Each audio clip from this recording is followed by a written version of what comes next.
Kisah mengharukan seorang suami yang berpura-pura mandul dan mendonorkan ginjalnya kepada sang istri. Pernikahan itu telah berjalan 4 tahun, namun pasangan suami istri itu belum dikaruniai seorang anak, dan mulailah kanan kiri berbisik-bisik. Kok belum punya anak juga ya? Masalahnya di siapa ya? Suaminya atau istrinya ya? Dari bisik-bisik akhirnya menjadi berisik. Tanpa sepengetahuan siapapun, suami istri itu pergi ke salah seorang dokter untuk konsultasi dan melakukan pemeriksaan. Hasil lab mengatakan bahwa sang istri adalah seorang wanita yang mandul, sementara sang suami tidak ada masalah apapun dan tidak ada harapan bagi sang istri untuk sembuh, dalam arti tidak ada peluang baginya untuk hamil dan mempunyai anak. Melihat hasil seperti itu, sang suami mengucapkan "Inna lillahi wa inna ilaihi raji'un", lalu menyambungnya dengan ucapan "Alhamdulillah". Sang suami seorang diri memasuki ruangan dokter dengan membawa hasil lab dan sama sekali tidak memberitahu istrinya, dan membiarkan sang istri menunggu di ruangan tunggu yang terpisah dari kaum laki-laki. Sang suami berkata kepada sang dokter, "Saya akan panggil istri saya untuk masuk ruangan. Akan tetapi tolong, nanti Anda jelaskan kepada istri saya bahwa masalahnya ada di saya. Sementara dia tidak ada masalah apa-apa." Kontan saja sang dokter menolak dan terheran-heran. Akan tetapi sang suami terus memaksa sang dokter. Akhirnya sang dokter setuju untuk mengatakan kepada sang istri bahwa masalah tidak datangnya keturunan ada pada sang suami dan bukan pada istrinya. Sang suami memanggil sang istri yang telah lama menunggunya, dan tampak pada wajahnya kesedihan dan kemuraman. Lalu bersama sang istri, ia memasuki ruangan dokter.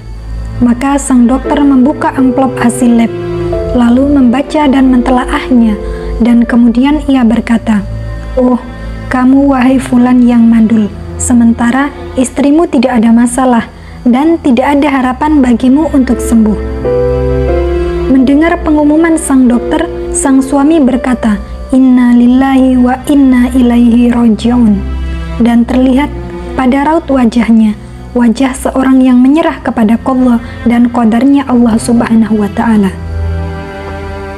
Lalu pasangan suami istri itu pulang ke rumahnya, dan secara perlahan namun pasti tersebarlah berita tentang rahasia tersebut kepada para tetangga, kerabat, dan sanak saudara. 5 tahun berlalu dari peristiwa tersebut, dan sepasang suami istri itu bersabar. Sampai akhirnya datanglah detik-detik yang sangat menegangkan, di mana sang istri berkata kepada suaminya, "Wahai suamiku, saya telah bersabar selama 9 tahun. Saya tahan-tahan untuk bersabar dan tidak meminta cerai darimu." Dan selama ini semua orang berkata, betapa baik dan salihahnya sang istri itu yang terus setia mendampingi suaminya selama 9 tahun. Padahal dia tahu kalau dari suaminya ia tidak akan memperoleh keturunan. Namun sekarang rasanya saya sudah tidak bisa bersabar lagi. Saya ingin engkau segera menceraikan saya, agar saya bisa menikah dengan lelaki lain dan mempunyai keturunan darinya, sehingga saya bisa melihat anak-anakku, meminangnya dan mengasuhnya. Mendengar emosi sang istri yang memuncak, sang suami berkata, "Istriku, ini cobaan dari Allah Subhanahu wa Ta'ala. Kita mesti bersabar." Singkatnya, bagi sang istri, suaminya malah berceramah di hadapannya. Akhirnya sang istri berkata, "Oke, saya akan tahan kesabaran 1 tahun lagi. Ingat, hanya 1 tahun, tidak lebih."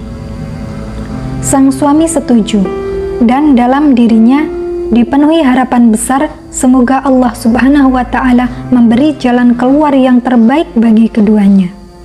Beberapa hari kemudian, tiba-tiba sang istri jatuh sakit, dan hasil dari lab mengatakan bahwa sang istri mengalami gagal ginjal. Mendengar keterangan tersebut, jatuhlah psikologis sang istri, dan mulailah memuncak emosinya. Ia berkata kepada suaminya, "Semua ini gara-gara kamu. Selama ini aku menahan kesabaranku, dan jadilah sekarang aku seperti ini.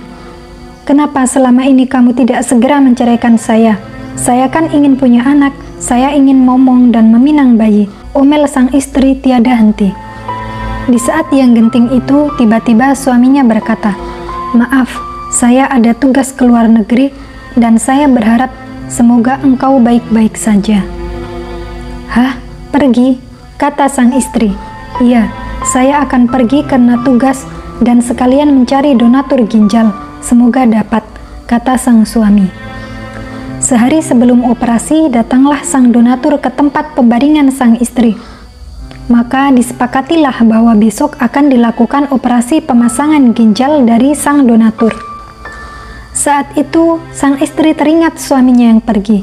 Ia berkata dalam dirinya, "Suami macam apa dia itu? Istrinya operasi, dia malah pergi meninggalkan diriku terkapar dalam ruang bedah operasi." Operasi pun berhasil dengan sangat baik. Setelah 1 pekan, suaminya datang dan tampaklah pada wajahnya tanda-tanda kelelahan. Ketahuilah bahwa sang donatur itu tiada lain adalah sang suami itu sendiri. Ya, suaminya lah yang telah menghibahkan 1 ginjalnya untuk istrinya, tanpa sepengetahuan sang istri, tetangga dan siapapun selain dokter yang dipesannya agar menutup rapat rahasia tersebut.